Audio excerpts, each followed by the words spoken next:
महाराष्ट्र सरकार में मंत्री एवं भाजपा नेता नीतीश राणे ने ऑल इंडिया मजलिस ए इत्तेहादुल मुस्लिमीन AIMIM को आतंकवादी संगठन कहकर घोर आपत्तिजनक बयान दिया है। नीतीश राणे ने पार्टी के राष्ट्रीय अध्यक्ष एवं हैदराबाद के माननीय सांसद जनाब बैरिस्टर असदुद्दीन ओवैसी की तुलना कुख्यात आतंकी ओसामा बिन लादेन से की है। साथ ही मदरसों को आतंकवाद का केंद्र बताकर उन्हें बंद करने की मांग की है। संबंध में AIMIM के पदाधिकारी और कार्यकर्ताओं ने जिलाधिकारी के माध्यम से एक महामहिम राष्ट्रपति एवं भारतीय चुनाव आयोग को ज्ञापन सौंपा और कहा गया कि महाराष्ट्र सरकार के मंत्री नीतीश राणे द्वारा AIMIM पार्टी व राष्ट्रीय अध्यक्ष के विरुद्ध दिए गए आपत्तिजनक एवं असंवैधानिक बयान भारत के संविधान कानून एवं भारतीय चुनाव आयोग की गाइडलाइन का सीधा उल्लंघन है। AIMIM एक पंजीकृत राष्ट्र राजनीतिक दल है और इसके अध्यक्ष देश के संसद के सदस्य हैं। एक संवैधानिक पद पर बैठे मंत्री द्वारा इस प्रकार की बयानबाजी भारतीय लोकतंत्र की मर्यादा के विरुद्ध है। कार्यकर्ताओं और पदाधिकारियों ने ज्ञापन के जरिए मांग की है। नीतीश राणे को महाराष्ट्र मंत्रिमंडल एवं विधानसभा के सदस्य से तत्काल बर्खास्त किया जाए। मंत्री के विरुद्ध UAPA सहित सुसंगत धाराओं में मुकदमा दर्ज कर कानूनी कार्रवाई की जाए। भविष्य में किसी भी निर्वाचित जनप्रतिनिधि द्वारा इस प्रकार की असंवैधानिक बयानबाजी पर रोक हेतु चुनाव आयोग सख्त गाइडलाइन जारी करे।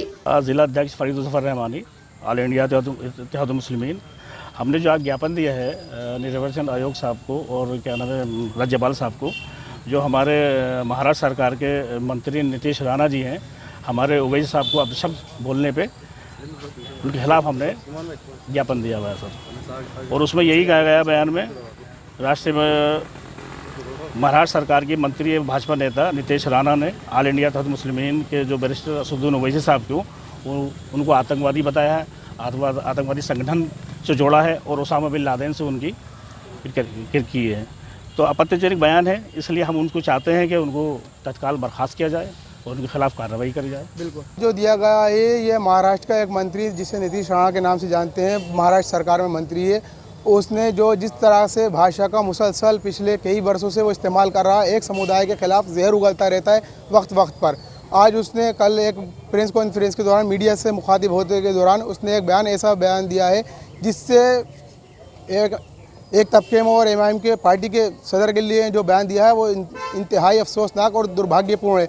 उसका सबसे बड़ा सबब तो ये है कि जिस तरीके से उसने जिस अल्फाजों का इस्तेमाल किया है वो इंतहाई गलत है और बहुत ही ज़्यादा गलत अल्फाजों का इस्तेमाल किया। उसने जिस तरीके से किया है कि ओसामा बिन लादेन से तुलना की और आतंकवादी संगठन से तुलना की, उसको मालूम होना चाहिए, उसको इस बात का इल्म होना चाहिए। जिस टाइम पालेगांव अटैक हुआ था उस टाइम पर अगर विपक्ष का कोई किरदार निभाता हुआ नज़र आया था, पाकिस्तान का आतंकवादी चेहरा बेनकाब अगर करता हुआ कोई नज़र आया था, मजबूती से बात करता हुआ नज़र आया था, हिंदुस्तान में ही नहीं पूरी दुनिया में तो असदुद्दीन ओवैसी साहब नज़र आए थे।